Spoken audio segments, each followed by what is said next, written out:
This is Delia from Voices of Wentworth with your weekly guide to the issues of the week, what your Voices team has been working on and what's coming up. At Voices of Wentworth, we aim to promote democracy, accountability and transparency in the political process. We do this by informing, listening and advocating for the issues that you care about. And my goodness, what a week we've had. Parliament is sitting again for the first time since September. So your Voices of Wentworth team has been doing a deep dive into parliamentary process so that we can understand what the heck's going on. We learnt that private members' bills can only be debated in the House of Reps if a motion is passed that standing orders be suspended. If government MPs vote along party lines to refuse that motion, then a bill won't be debated, and that's it.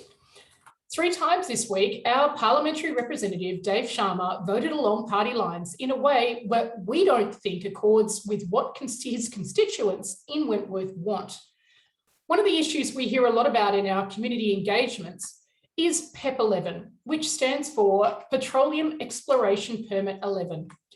It's a major potential oil and gas development 5 kilometres off the coast from Manly to Newcastle. PEP 11 would be disastrous for the climate if developed because of the additional fossil fuels extracted and a major hazard to the marine environment if something goes wrong with the rigs.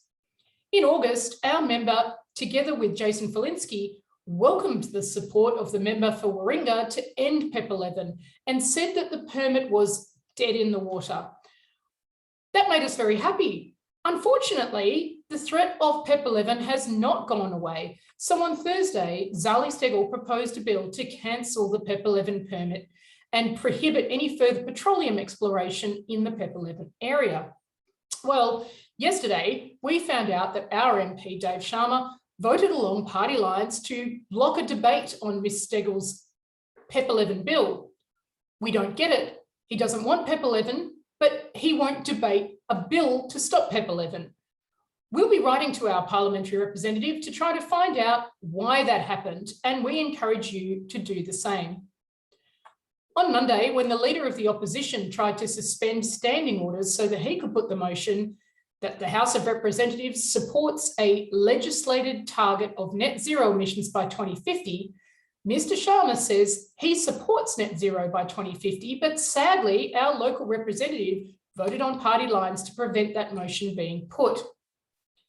Also in Parliament on Wednesday, the Speaker of the House, who we note is a Liberal MP, found that he was satisfied that a prima facie case had been made out to refer to the Parliamentary Privileges Committee to consider whether Christian Porter, having his legal fees paid by an anonymous donor from a blind trust, was a breach of parliamentary rules.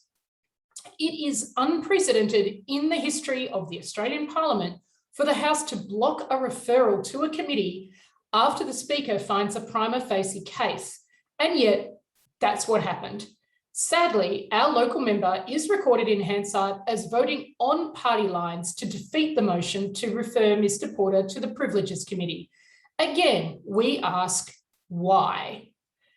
On Monday, Zali Steggall put to the House her climate change bills. If you have a spare 6 minutes, you can watch her stirring speech on our website blog, and I quote, "Show leadership and restore our international standing. To every member in this place, you have a responsibility to your communities and to future generations. Pass the bill, not the buck."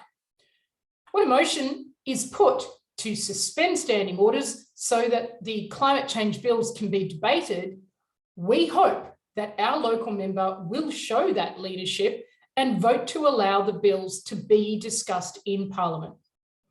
Some of our awesome supporters have been busy writing letters to Mr Sharma, asking him to do just that and to support the climate change bills.